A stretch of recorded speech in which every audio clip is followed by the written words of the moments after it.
Welcome to Robert Bellissimo at the Movies. This is a YouTube video podcast exploring storytelling on film, as well as interviews with industry professionals who work in film, television, theater, among other areas of the arts. I'm very fortunate today to have Katie Boland on my show, who is a writer, director, and actor. Some of her credits include television shows such as Murdoch Mysteries, which she also directed an episode of, Rain and Private Eyes, feature films like The Master, which of course we're discussing today, Born to be Blue, and Adoration. She wrote the screenplay for the film Hoax, The Kidnapping of Sherry Papini. Katie recently made her feature film directorial debut, We're All in This Together, which she also starred in and wrote the screenplay for. Katie, welcome. Thanks so much for joining me. Thanks so much for having me. What a fantastic intro. Thank you. Oh, my pleasure. And we're all in this together. I mean, I feel like you're like an Orson Welles type, writing, directing, starring.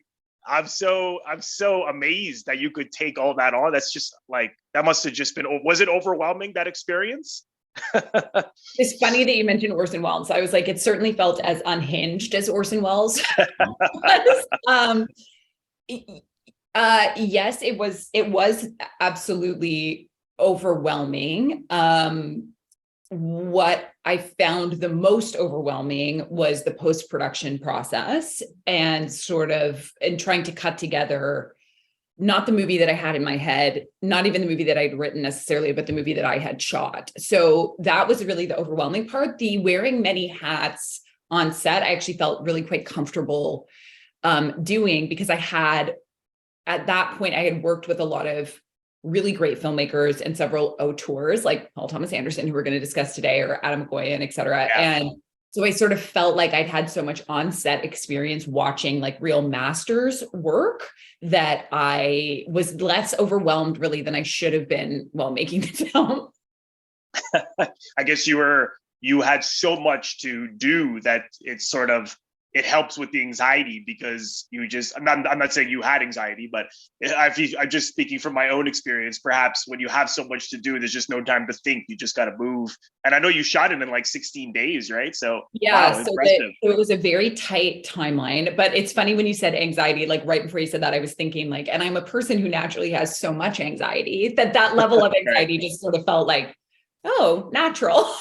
Right. Yeah. You're just comfortable with it. I know that's what the film is partly exploring as well. I just saw it the other night. I really enjoyed it. Oh, thank you for watching it. That's really kind. Thank you. And the way you transformed yourself with the twins, like it didn't feel like the same actor. Like I just, that's kind. and what, I mean, there's the subtle things that you were doing that made the part so different.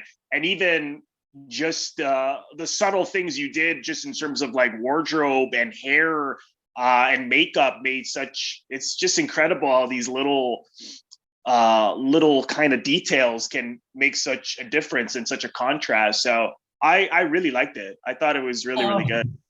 Thank you. That means a lot. Thank you. And yes, like I almost feel like I owe a lot of that performance, or the difference in the performance, to the hair, makeup, and wardrobe team, because I feel like that really goes, especially on a limited budget, that goes so far. But yeah, thank you for watching it. Anytime someone watches it, I'm like, thank you.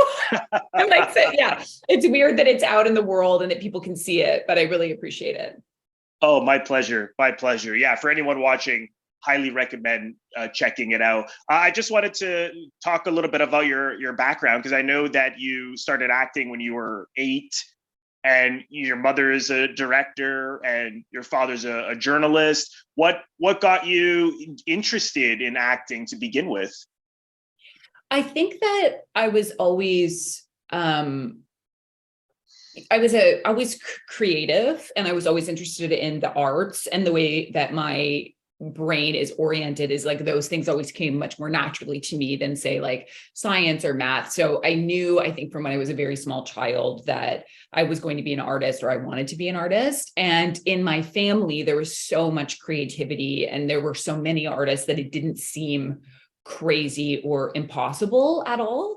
But I had said to my mom, I think from when I was like around 3 years old that I wanted to be an actress. And she and my dad were horrified because they were not into having like a kid, that they didn't want to be like stage parents. They understood how harsh the industry is. And so I think after 5 years of begging, they finally let me try. And I look back on life is such an interesting thing. Like, that's the most obvious statement in the world, but it's interesting because I think I was so driven as from being like a very small child, but I actually think that I didn't know, even though my mom was a filmmaker at that point, when I was a kid, she was still a stills photographer.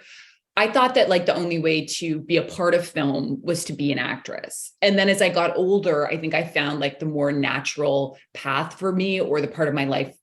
My life now makes more sense for who I am actually as a person, as a writer and a director. But I was heavily, heavily influenced by my mom, obviously, who was an amazing filmmaker, and we collaborate a lot, and she executive produced my film. So for me, I think it was like a more straightforward path to enter the film industry than it is for most people. And like, there's so much conversation now about Net babies, and like, I am one. And so Right. I own that. There's no point in pretending that I'm not. It's like, yes, it was extremely helpful to have a mom that was in the film industry and to have that guidance from two parents who were creative and sort of understood those industries and were not out to take advantage of me, but to support. Oh, that's fantastic. And so you started to build a career. You were doing, you've done so many television shows and feature films, and this moment comes for this film we're talking about today, The Master. Yeah. Did this film come in a traditional way where your agent got you the audition and you went for it, or how did you get the part? Yes. So it came in a very traditional way. I remember, so I was on a flight back to LA, and Sarah Gadden was also on that flight, and she's an old friend of mine, and she and I were just sort of shooting the shit, talking about what are we auditioning for lately. And I was like, oh, like, I think I'm going to read for this Paul Thomas Anderson film. And she was like, oh yeah, cool, I've heard about it too. And then we both sort of laughed, and I was like, ha ha ha, like, I'll never get it.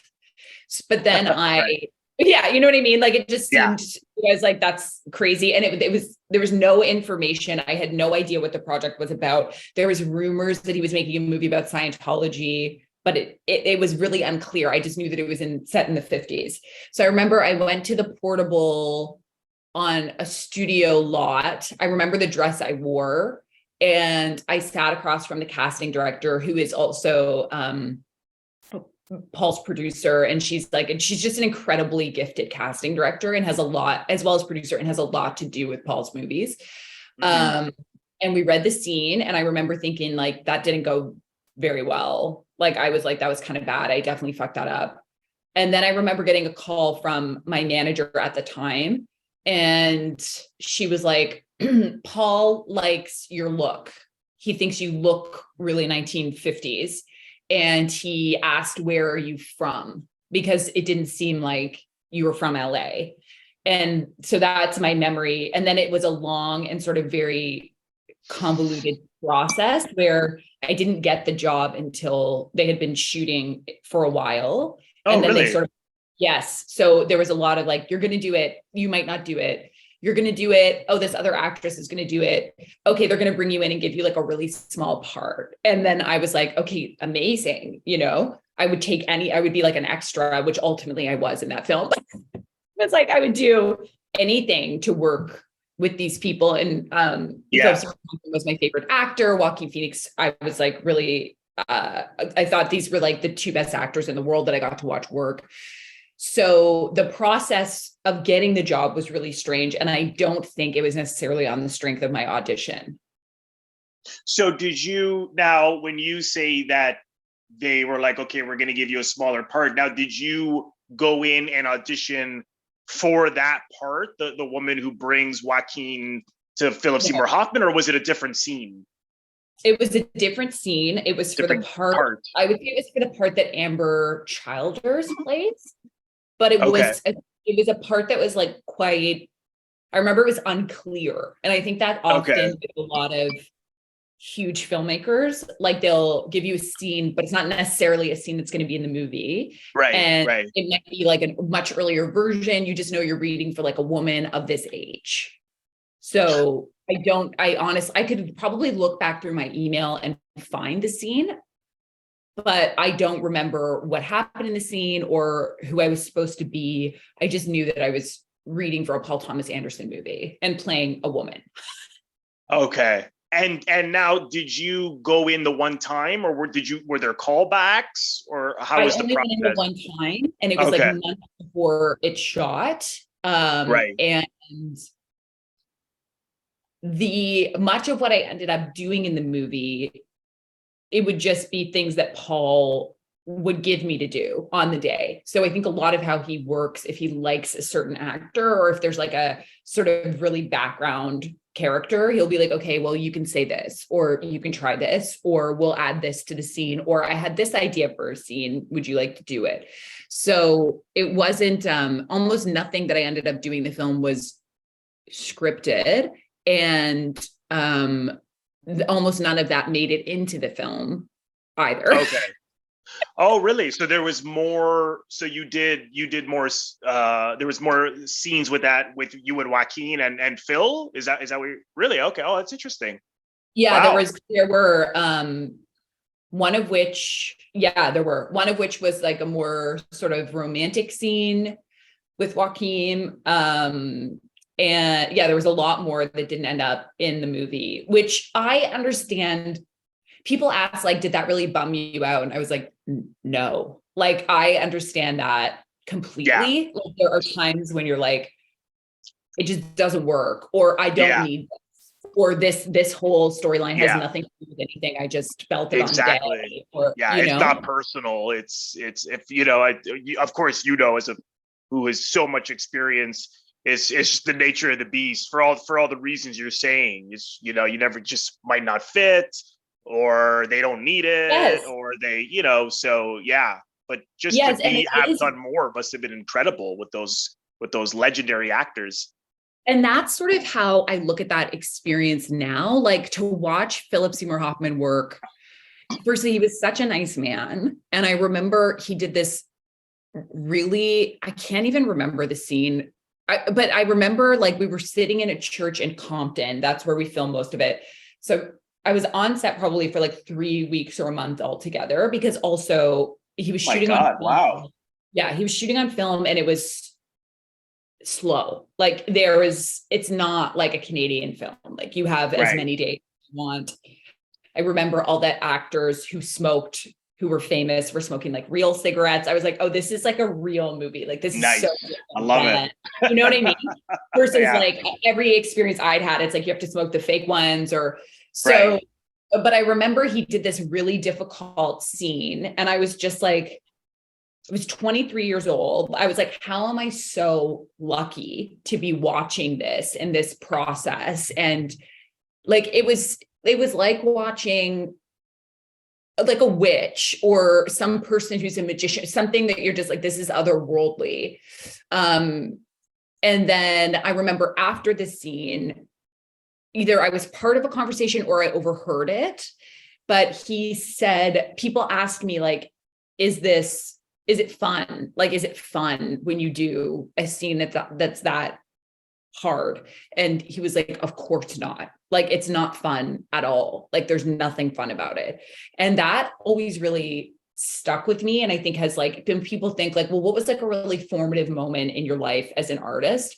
That was one of them, if not like the most, because it's like, no, like when people ask me, was making your movie playing twins fun? It's like, no, it wasn't fun. It was hard. And every day it's like, you cannot, like, don't fuck this up. Don't fuck this up. Like, keep, and people ask me now, like, my career as a writer is like very fulfilling. I have a lot of great opportunities, a lot of things in development. Like, I'm really lucky, knock on wood, as a writer.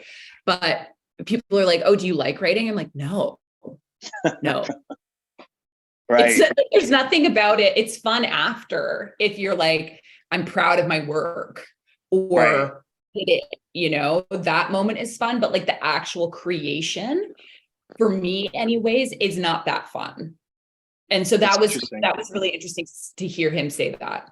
He was very, it's so tragic, when you think like how he died, Oh, that I he's know. dead, like just all the performances that were robbed of, Yeah. You think that's a complicated psychology. So obviously like maybe life was or wasn't easy for him, who knows? But he said that. Joaquin was very private. Like there are times when you work with, because I've gotten to work with like a lot of the actors that I really admire, which I feel like I'm so lucky that I got those experiences, even in small roles. Like Ethan Hawke was another one who I really, really looked up to. And like, I loved all his novels. He was so inspiring to me as a writer, like, and just I like sort him of a an lot. all around artist. Yeah. He was very personable. Joaquin wasn't rude, but you can tell with some actors who are really famous and very good, there's a vibe where it's like they don't want to talk or they're okay to talk. And it's your job as someone with a really small part to sort of suss that out. I see. And now when did you first meet Paul Thomas Anderson? Was it not until you got to the set, or was there any meetings beforehand, rehearsal or anything? No rehearsal. It was when I got to the set. Okay. He was very nice, like an extremely kind, personable, normal guy. I could see that about him just from interviews. Yeah, there was no part of him that I felt like, I don't know. I think you have an idea in your mind of like, this is an auteur or this is like a really famous filmmaker, but then you meet him and you're like, you could tell he's incredibly intelligent, but he was just a nice, normal man. And he would ask me questions like, you're from Toronto, and he would be like, I'm from the Valley, like just stuff that you're like, I know this about you. Like I've seen Boogie Nights, like I've read a lot about, like, you know what I mean? Yeah. But you already know. But yeah. Just kind of like shoot the shit, Of course, to create some kind of connection and rapport. Now, so, you just mentioned Boogie Nights. Now, going into this, were you a fan of his work? Oh, absolutely. Yeah. There's no question. Yeah. One of my favorite filmmakers for sure. But there's moments, it was what struck me the most about that experience was like how normal it all felt. Like in some ways it felt like no other set, because you were like, these are all icons. And then in other ways you're like, this is just a set. Like I'm just sitting in my trailer, like I'm bored. My friend Josh Close was also in the movie. He's a Canadian actor. I'd worked with him before, which I thought was like a nice moment of synchronicity. Like we had gotten married in a Lifetime movie a few years previous. And so like, I remember a lot of like Josh and I would just be talking. Our shared Canadian agent died during the filming of that movie. So it was a lot of like, he and I talking about that. So it was weird. It was like this surreal experience where I didn't have that much to do, but I was witnessing a lot that I thought was like pretty incredible, but then also just like life was happening. Right. That's interesting. And so now as a Canadian actor, how were you able to be going to LA and auditioning? Because I mean, I know people in Canada, it's always that sort of discussions that go on. Should I go to LA? How do I get papers to go to LA, visa, stuff like that? Now, did you have some kind of working visa to be able to go back and forth? Yeah, so I had a green card at that time, and I still do. Wow. Okay, yeah. great. So when I say like I was very driven from when I was a child, like I got my first O1 probably when I was like 18, and so that's a visa that allows you to work in the States. What I think I didn't realize as a young person and living in LA, being an auditioning actress and working, coming home to work and all of that, it just sort of felt like I definitely didn't have enough agency or control in my life. And so now I see that the discomfort I felt in that life was actually like pushing me towards this version of my life where I'm like, oh, I'm the boss. I love that. Yeah, but it's always different being a Canadian actor. And you can tell like the Canadian actors on sets are like I mean, you've made movies, if you've made movies in the Canadian system, you've made movies in like the craziest of situations where you're like, we have 8 hours to do this whole day, right. or like there's no money, or it's fucking freezing out. So it's, like it all in America, you do have like, I still have like stars in my eyes. Like, wow, this is so different. Right. Oh, that's interesting. And now, did you mentioned observing Joaquin and Philip Seymour Hoffman? Is there anything that you picked up on just in terms of the way they acted, the way they approached acting, that you really took to heart? Joaquin, the way he worked, it was like painful, like he lost a ton of weight for the role. He was really in it. He seemed like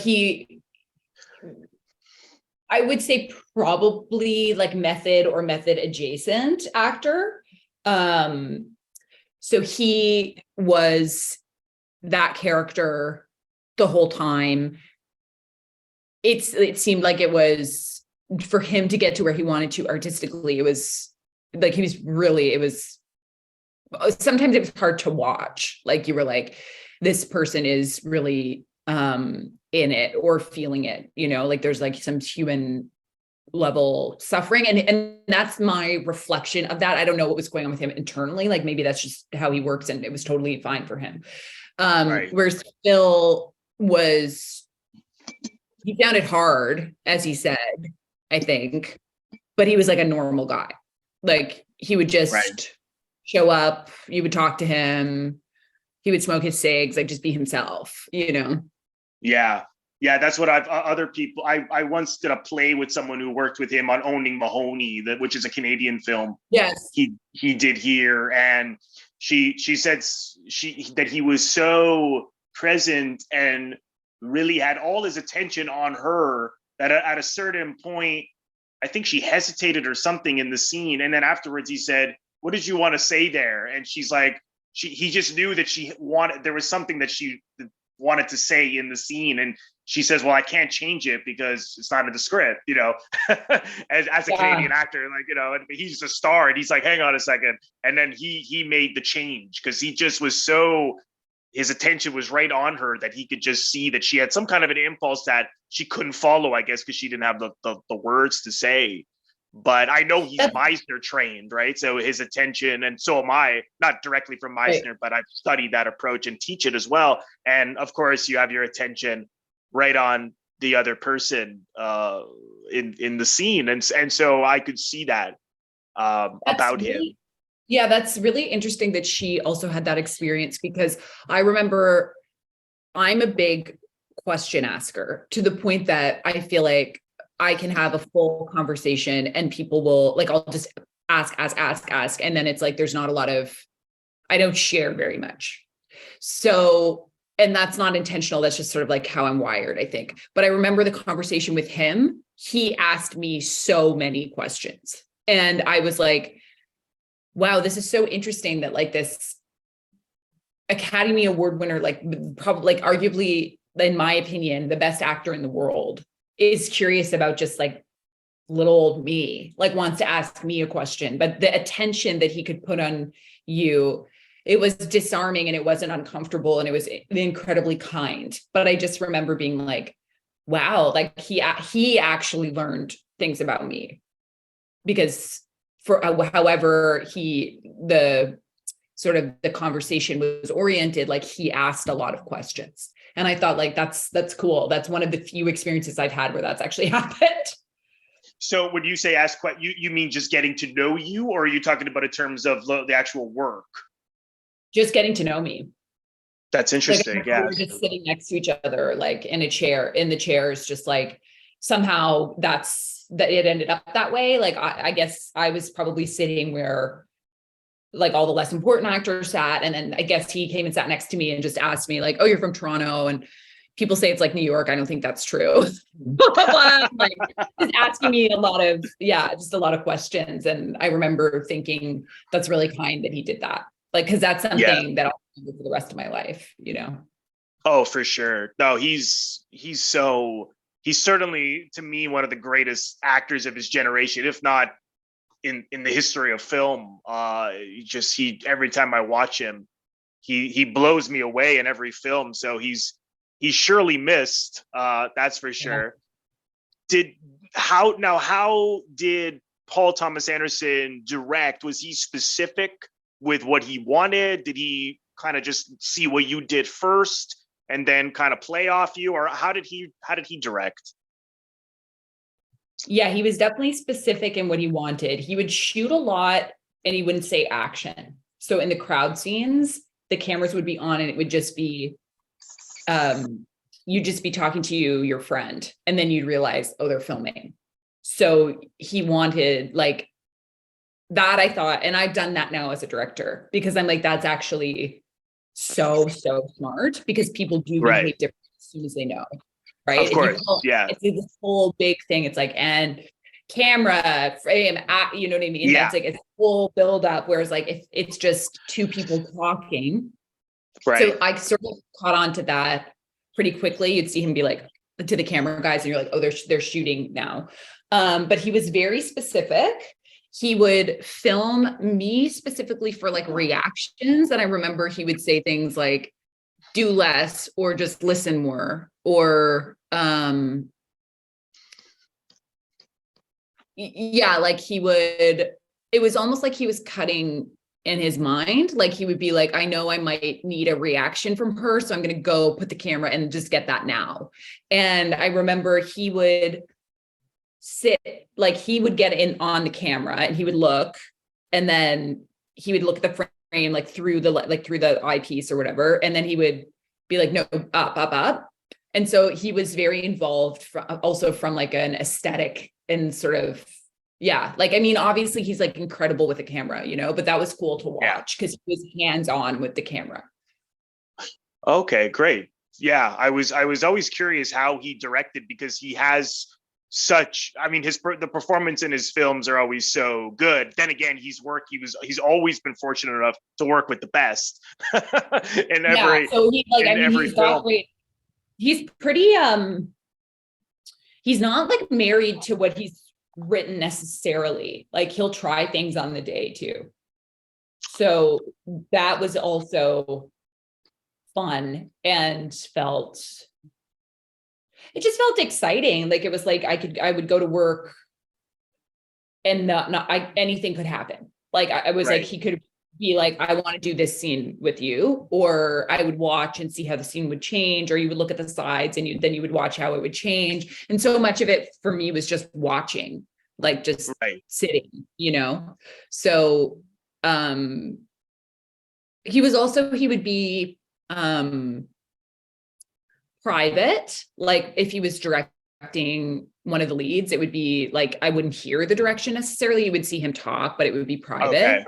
And I also had never worked I think when you're working with an auteur, the crew almost falls in line. It's almost like a military system, because it's like, he's the general and they are all there to serve him. So I'd never seen such a dedicated crew, and a crew that felt like it had that much of a sense of purpose, and like no one was fucking around at all on the crew, you know? Because also what I found interesting, when you're working with people at that level, each department head is sort of a celebrity. Like it's like the hair and makeup artists have been nominated for Oscars. The costumes have been nominated, you know? So that was also interesting to sort of, those egos are different too, versus when you're on a regular set and you're like, yeah, I know what the hierarchy is. There, it was like, no, like these are all people who are stars in their own.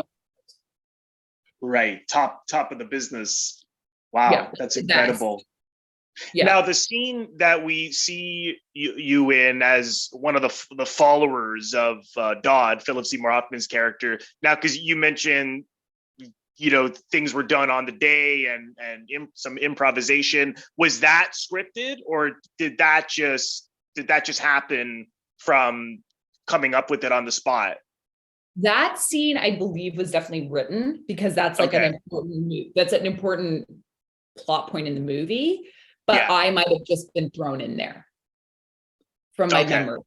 Like he might have just been like, okay, Katie, and then Katie can do it. She can be the one who Oh, brings. I see. Right. But I think what was said between them was certainly scripted. Right, I remember of course. I didn't even get a copy of the script. Like, and then I asked an AD for a copy of the script and he gave it to me, but I had to read it with like someone watching me. Like it was like things were very under wraps. So I never had like a physical copy of the script that I kept. I see. So you just had your sides before the day, I imagine. And then now when you say things were, sorry, go ahead. No, I cut you off. Go ahead. Sides for the day, and then lines would be thrown at you. Okay. So he would actually say, okay, now say this, or say, he wouldn't just say, okay, here's the situation and riff on it kind of thing. No, not for me.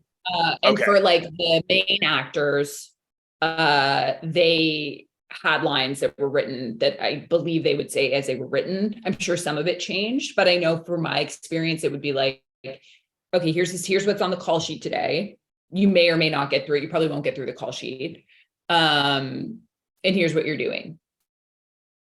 Okay, I see. Like here, so it'd be like, oh, we're going to throw you in this scene and you might say something, or we might put you here, or you're doing this, but it's so, I mean, it's so interesting. It's the movie, I said this to you, I think before we started our conversation, it's the movie I was in the absolute least of any movies I've ever been in. And it's the thing it's the only thing I get asked about. Right.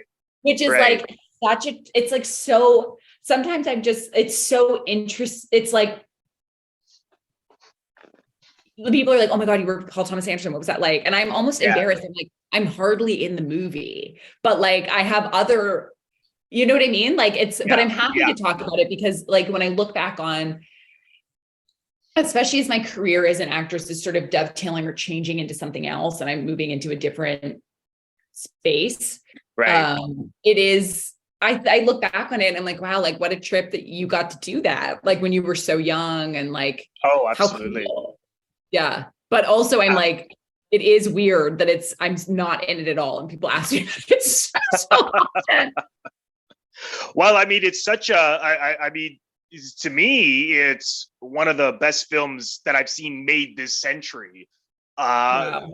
I think I remember seeing it when it came out, and I mean, this and There'll Be Blood, also by Paul Thomas Anderson, Phantom Thread. I mean, wow. I mean, I just think it for this century anyways. I haven't seen much better. I mean, it's so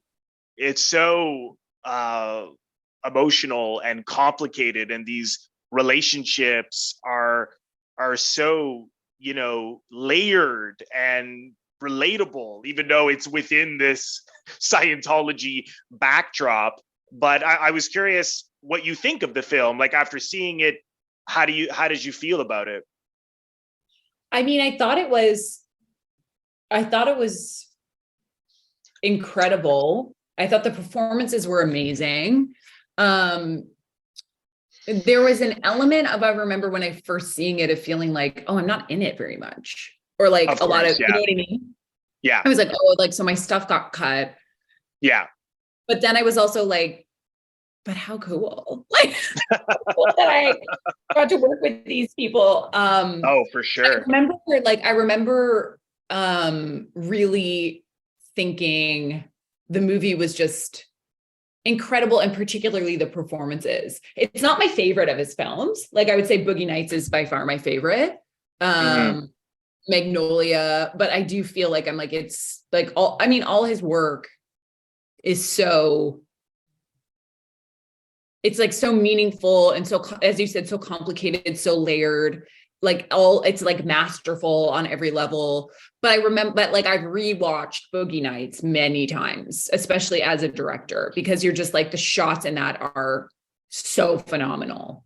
And like the pace I love, and like the plot turns. And so to me, like, I think Boogie Nights is my favorite, but I'm definitely proud that I was a part of the master, even in like a very small way. Oh, no. I mean, it's like you said, even if you were just even if you were doing background for it, that would have been an honor. Like if your face is in it for a half a second, would have been an honor. Exactly. Yeah, no, definitely. I was curious if you heard about this book or read it. Adam Nayman's Paul Thomas. He's actually from Toronto. Yeah, I really like Adam, and I know his wife quite well. Yeah, Adam's great. No, I will buy that book to support Adam. Yeah, I for anyone watching this, I'll leave the link in the description box below because I interviewed Adam about the book.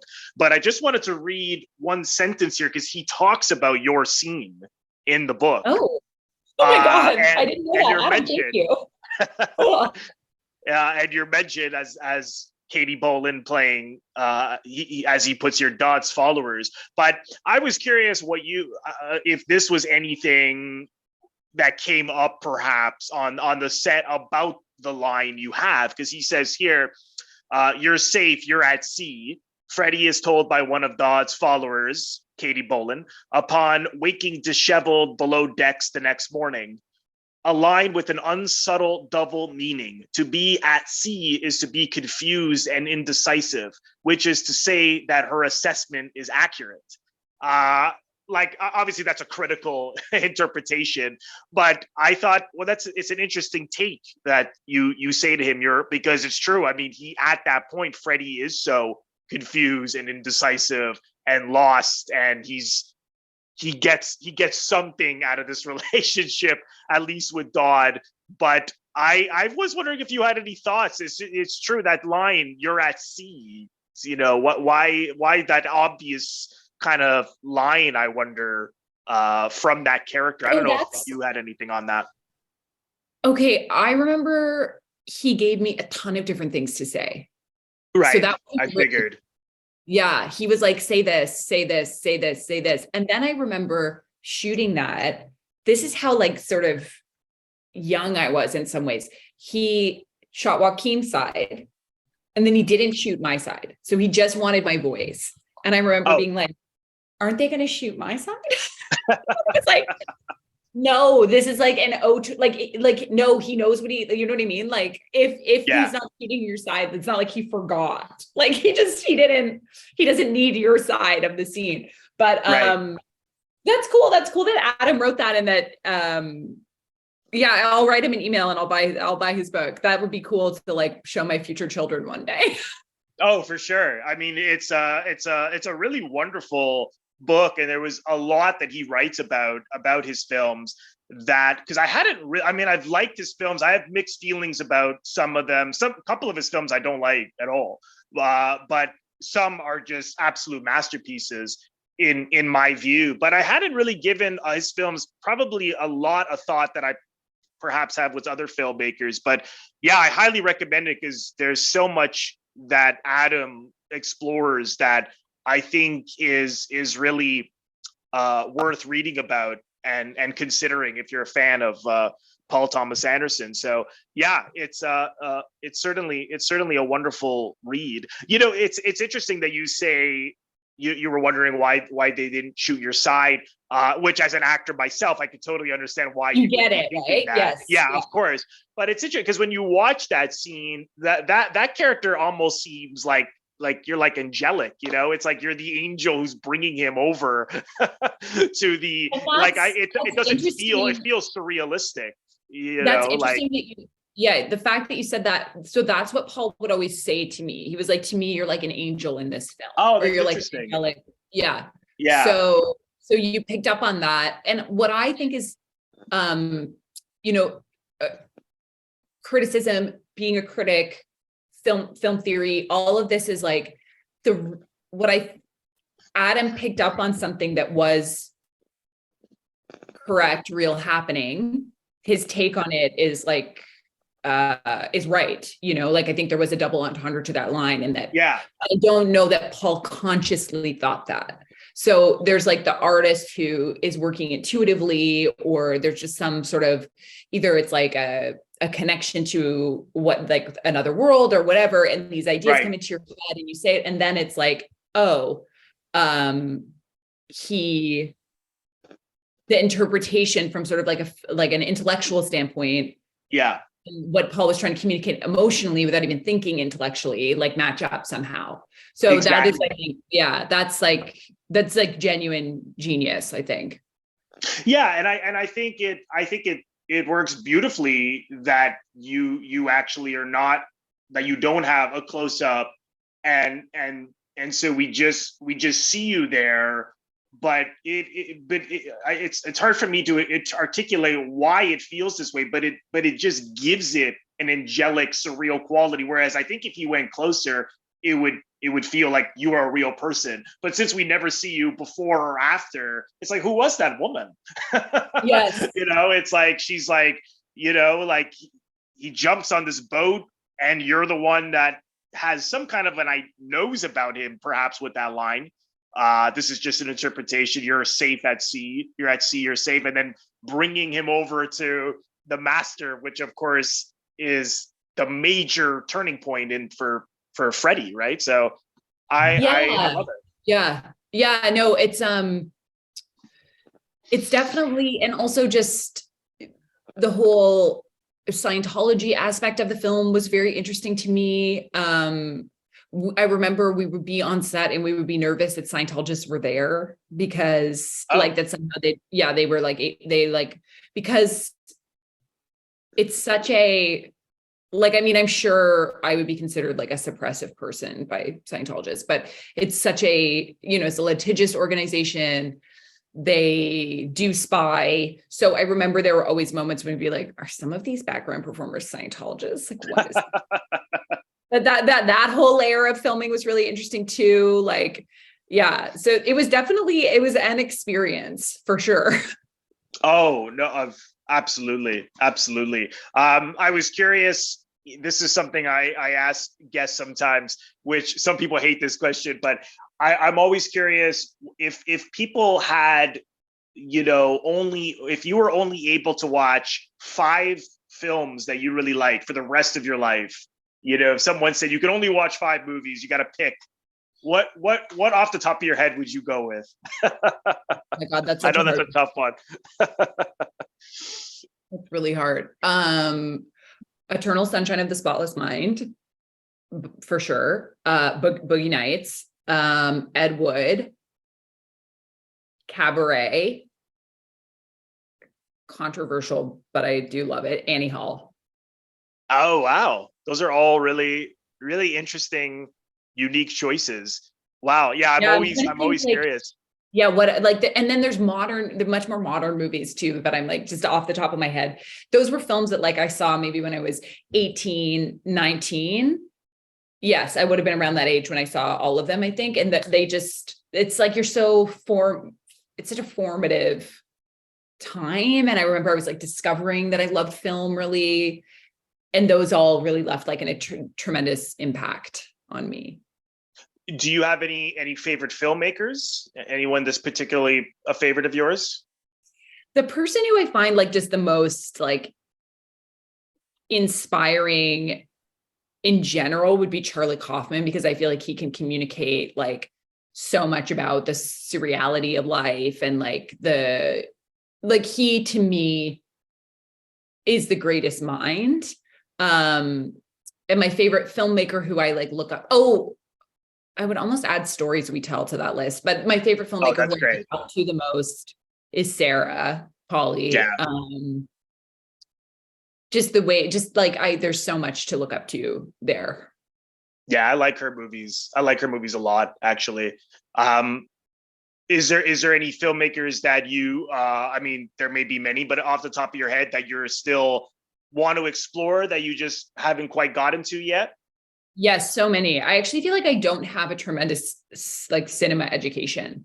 There's so many older films that I haven't seen. I feel I could really get into more Cassavetes.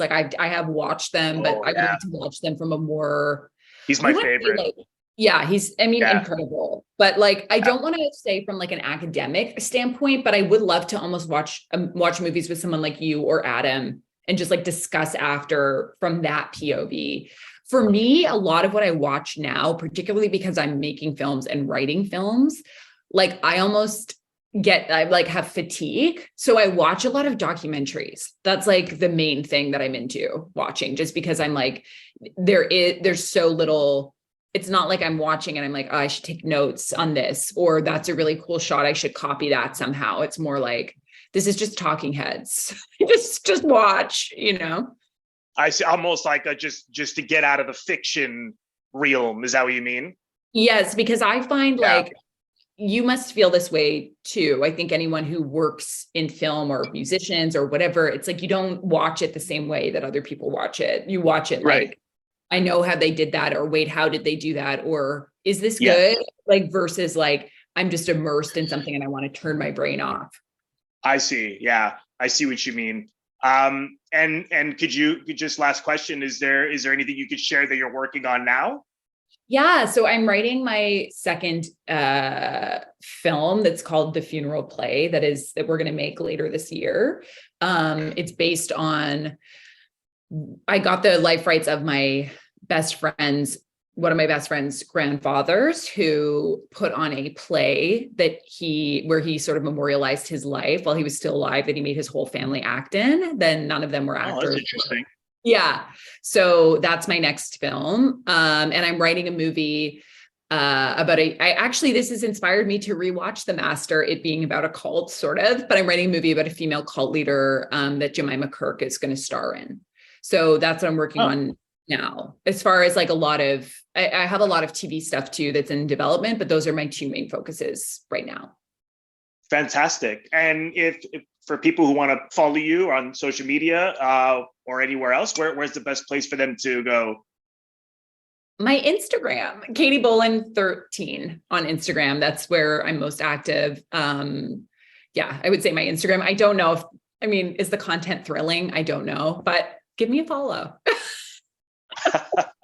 Fantastic. Well, I'll leave the links in the description box below where you can follow Katie on social media and you have your website as well. Yeah, KatieBoland.com.